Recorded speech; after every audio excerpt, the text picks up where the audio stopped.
My Bonnaroo this year is Vinny, the other cameraman, and who through his bravery to go into unknown lands, attempt to stick to an impossible schedule, and try and keep me sane throughout the whole weekend makes this film possible. There's BJ, my brother, our chef and all-around problem solver. There's Ricky. He helped shoot the first Bonnaroo film I made, and helped us acquire some medicine, and who spends the majority of the time sleeping due to his coming down with a cold only several days before we were scheduled to depart. There's Randy, let's call him a PA, great driver, and good for some comic relief. And of course, me, Ruben, the guy who's making this movie. Once we get down there, we'll meet up with Joe, Shaman, Medicine Man, Percy, Randy's brother, and a whole cast of other colorful characters.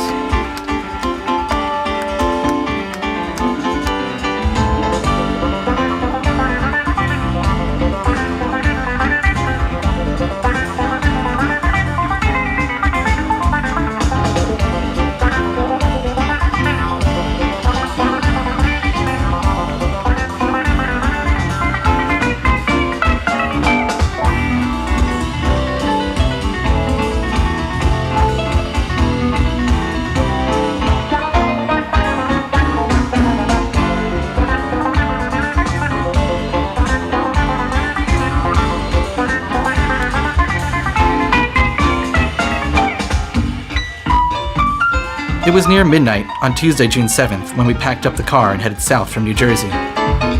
Joe, Percy, and their car had yet to leave. Some people like to rush down to Manchester as fast as they can, like Joe and Percy.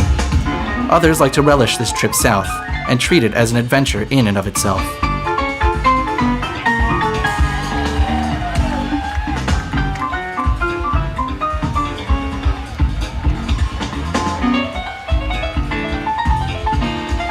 In 2009, we biked here.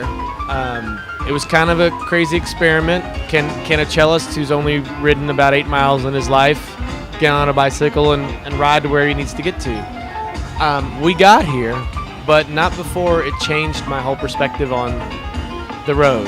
It's much more like, you know, all the boys piling into the Model T and riding down the road playing a bluegrass show. It's an amazing way to tour because you just slow down and you input a lot. Us musicians, we do a lot of output.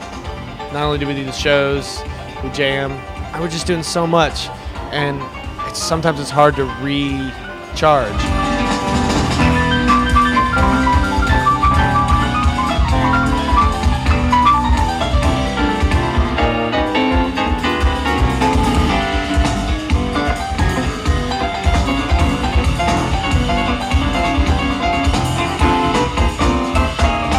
Our first stop is at my friend's Cat and Rogers place in the rural area outside of Knoxville, Tennessee, home of the University of Tennessee Volunteers, Randy's favorite college football team. I met Cat and Roger during a trip to Nicaragua, the largest in-lake island in the world, and we stayed in touch. Since Knoxville is on the way to Manchester, I always try to stop by for a visit on my way down. Cat and Roger live up on the forested hills in the rural outskirts of Knoxville, where you can see right across the valley to the Smoky Mountains. They own and live on an organic winery and vineyard known as Rocky Top Winery, where they produce a sweet muscatine that I highly recommend.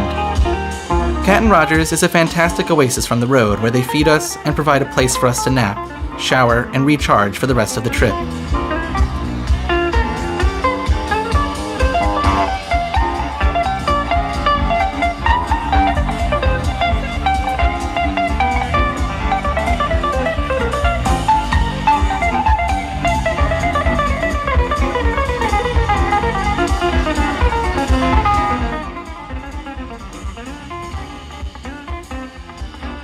We have a little band. We're called the No Hurt Band. We use dog whistles, and only people with very acute hearing can hear our music. Well, we hope to amp it up a little bit and share it with a wider audience. Will you be performing at the Bonnaroo? In spirit, yes.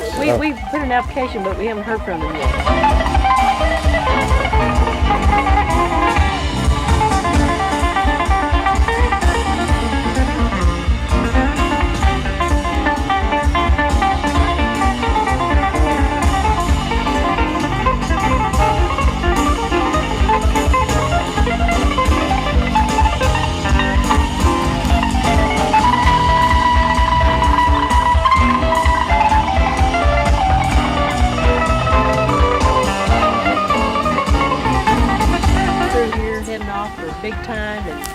probably going to become famous movie makers out of this and make a lot of money, and I sure hope so. Before we head back on our way, we had to go see the Volunteer Stadium, where we wander around in search of some way into the stadium so Randy could see the very place where his beloved team plays.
Been touring for like 5 months, and we had 15 days of back-to-back shows leading up to this, and I think we got like 4 hours of sleep last night in between driving. A little tour on the way out. We played Arkansas, Little Rock, Arkansas, and Memphis. We've been touring a whole bunch over the past few months.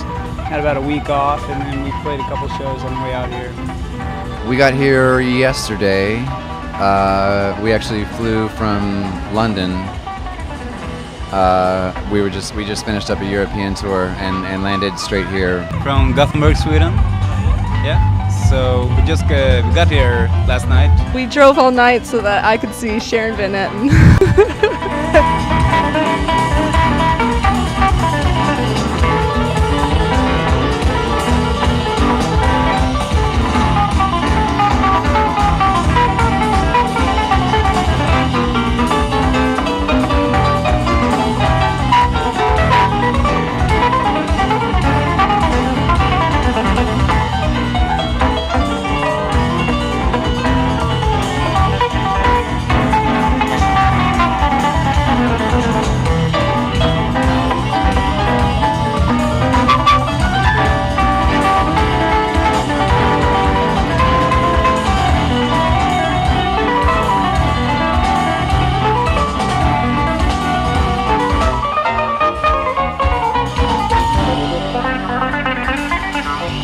After our stadium exploration, it's off to meet the rest of the crew, and for Vinny and I to get our press passes.